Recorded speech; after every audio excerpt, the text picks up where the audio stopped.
10 days ago, Milwaukee Police Chief Alfonso Morales walked into City Hall, unsure if he was about to be fired or not. Well, tonight, Morales had the Milwaukee Police Department not backing down on changes proposed to their use of force. Suzanne Spencer joining us live with MPD's debate with the Fire and Police Commission over the use of tear gas. Suzanne? Many cities and protests across the country have been calling for an end to tear gas. Here in Milwaukee, the city's Fire and Police Commission is asking its chief to stop the use of tear gas altogether. But this is not a simple yes or no for the chief because his job depends on it.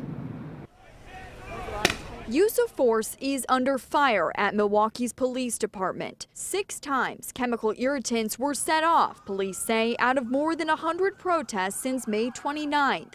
Tear gas, the Fire and Police Commission is trying to get rid of altogether in a directive to Chief Alfonso Morales. Then we have to have a method to defend life and property. Tear gas was tabled until September. So was any possible change to department procedure over the use of chokeholds. You may have no choice but to choke the person out if you are in that fight for your life. Chief Morales was ordered to comply with the FPC's 11 directives or he could lose his job under a backdrop of the FPC that has problems of its own.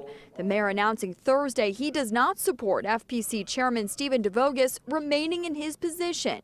He is currently under investigation for an ethics violation, something Morales' attorney said on Wednesday is frustrating and believes there's more to the story. We have a sense, based on some information that's come to our attention, that there may have been meetings that weren't public, where commissioners may have had conversations that weren't part of an agenda that was promulgated under the open meetings law to the public, where there was already some provisional discussions about firing Chief Morales and looking for his successor. That's not a question for me. That's a question for the chair of the commission. But you're on the commission. It is a question.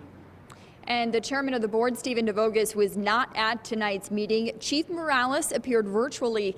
If he does not comply with those directives, Chief Morales could be suspended, demoted, or even fired. So we'll have to wait until next Tuesday to see how all this shakes out at the next FPC meeting. Ted and Mary, back to you.